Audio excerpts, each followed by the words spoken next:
2026 Tamil Nadu election ஒவ்வொரு கட்சியும் அவங்க வேட்பாளர்கள அறிவிச்சதுக்கு அப்புறம் இன்னும் சுவாரஸ்யமா போயிட்டு இருக்கு. அதிலயும் அதிகமா எல்லாராலயும் பேசப்படுற தொகுதியா இருக்கிறது திருச்சி கிழக்கு அப்புறம் சென்னை பெரம்பூர் தொகுதி. அதுக்கு காரணம் இந்த 2 தொகுதியிலயும் விஜய் போட்டி போடுறாரு அப்படிங்கிறதுனால தான். அதுலயும் திருச்சி கிழக்கு தொகுதியில கிறிஸ்டியன்ஸோட வாக்கு அதிகமா இருக்கிறதா சொல்றாங்க. விஜயும் ஒரு கிறிஸ்டியன் அப்படிங்கிறதுனால தான் அந்த தொகுதியில அவரு போட்டி போடுறாரு அப்படின்னு அவர் மேல விமர்சனமும் வைக்கிறாங்க. விஜய் ஒரு கிறிஸ்டியனாகவே இருந்தாலும், அந்த தொகுதியில அவரால ஈஸியா ஜெயிக்க முடியாதுன்னு சில பேர் சொல்றாங்க. அதுக்கு காரணம் அவருக்கு ஆப்போசிட்ல இருக்க டிஎம்கே கேண்டிடேட்.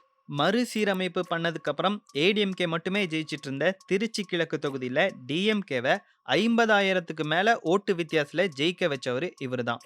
அது மட்டும் இல்லாம இவரும் ஒரு கிறிஸ்டியன். இப்ப சிட்டிங்ல எம்எல்ஏவா இருக்க டிஎம்கே கேண்டிடேட் இனிகோ இருதயராஜ் தான் அது. யார் இந்த இனிகோ இருதயராஜ் அப்படிங்கிறத இந்த வீடியோல பார்க்கலாம். திருச்சி பகுதியில ஜூலை 20, 1971ல ஒரு கத்தோலிக்க நடுத்தர குடும்பத்துல பிறந்த இனிகோ இருதயராஜ்க்கு தமிழ்ல அதிக ஈடுபாடு இருந்திருக்கு. அதனாலேயே கலைஞரோட தமிழையும் அவரோட தலைமை பண்பையும் அதிகமா கவனிக்க கலைஞர் பேசுற எல்லா ஃபங்க்ஷனையும் போய் அட்டென்ட் பண்றாரு. காலேஜ் லைஃப் எடுத்துக்கிட்டோம்னா 1992ல திருச்சி சென்ட் ஜோசப் காலேஜில் பிஎஸ்சி பிசிக்ஸ் கம்ப்ளீட் பண்ணி சென்னை லோயாலால 1994ல எம்எஸ்டபிள்யூ கம்ப்ளீட் பண்ணுறாங்க. தென் அண்ணா யூனிவர்சிட்டியில் 1996ல டிப்ளமோ இன் லேபர் லா முடிச்சுட்டு அப்புறம் சென்னையில் இருக்க அம்பத்தூரில் டியூப் இன்வெஸ்ட்மெண்ட் அப்படிங்கிற கம்பெனிக்கு முதல்ல வேலைக்கு போகிறாரு. நெக்ஸ்ட் ஐசெக்ஸ் ஃபேஷன் அப்படிங்கிற கார்மெண்ட் எக்ஸ்போர்ட் கம்பெனியில் மேனேஜராக வேலைக்கு சேர்ந்து அங்கே இருந்துட்டே கார்மெண்ட் எக்ஸ்போர்ட் தொழிலை நல்லா கற்றுக்கிட்டு ஃபேஷன் ப்ரொஃபைல்ஸ் அப்படின்னு ஒரு ஓன் கம்பெனி ஸ்டார்ட் பண்ணுறாரு.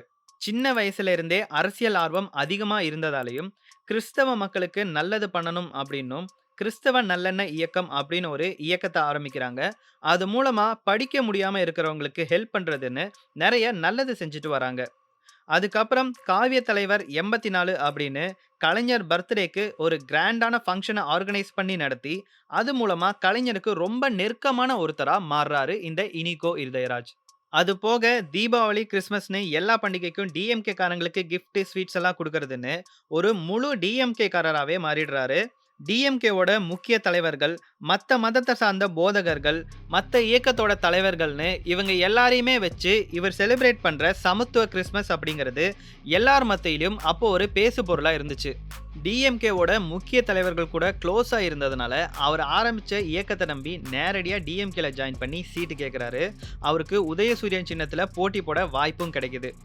சென்னையில தான் சீட் கிடைக்கும்னு நினைச்சா திருச்சியில தான் சீட் கிடைக்குது. அதுவும் 2008ல மறுசீரமைப்பு பண்ண திருச்சி கிழக்கு தொகுதியில. மறுசீரமைப்பு பண்ணதுக்கு அப்புறம் நடந்த 2011 எலெக்ஷன்லயும் சரி 2016 எலெக்ஷன்லயும் சரி ஏடிஎம்கே தான் வின் பண்ணியிருக்காங்க. என்னதான் டெல்டா தொகுதி டிஎம்கேவோட கோட்டைன்னு சொன்னாலும் திருச்சி கிழக்குல மட்டும் அவங்களால ஏடிஎம்கேவை ஜெயிக்கவே முடியல. 2021ல இனிகோ இருதயராஜ் அவரோட சொந்த ஊரான திருச்சி கிழக்கு தொகுதியில போட்டி போடுறாரு. அந்த தொகுதியில கிறிஸ்டியன்ஸோட வாக்கு ஜாஸ்தி. அதனாலேயே ஆப்போசிட்டா போட்டி போட்ட ஏடிஎம்கே அமைச்சர் வெல்லமண்டி நடராஜனை விட 50,000க்கு மேல ஓட்டுகள் ஜாஸ்தியா வாங்கி டிஎம்கேவை ஜெயிக்க வைக்கிறாரு இனிகோ இருதயராஜ். மறுசீரமைப்புக்கு அப்புறம் இந்த திருச்சி கிழக்கு தொகுதியில டிஎம்கேக்கு கிடைக்கிற ஃபர்ஸ்ட் விக்டரி இதுதான். இங்க இருக்க மொத்த ஓட்டர்ஸோட எண்ணிக்கையை பார்த்தோம்னா 2,17,397 பேர் இருக்காங்க. இதுல ஆண் வாக்காளர்கள் 1,04,833 பேரும், பெண் வாக்காளர்கள் 1,12,460 பேரும் இருக்காங்க.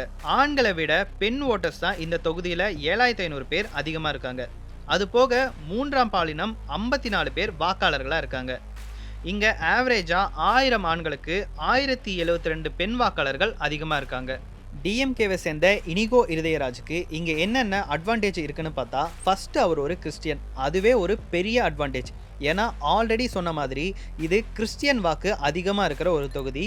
அது போக இவரும் திருச்சி அப்படிங்கிறதுனால மக்கள் இவரை நேரடியாக பார்க்கறது ஈஸி. இதெல்லாம் அட்வான்டேஜாக இருந்தாலும் டிஸ்அட்வான்டேஜ்னு பார்த்தா ஆப்போசிட்ல இருக்கிறது டிவிகே கட்சியோட தலைவர். அதுவும் இல்லாமல் தமிழ்நாட்டில் ரொம்பவே ஃபேமஸாக இருக்க விஜய். விஜய்க்கு ஆல்ரெடி யங்ஸ்டர்ஸ் அப்புறம் பெண் ரசிகர்கள் ஜாஸ்தியாக இருக்காங்க.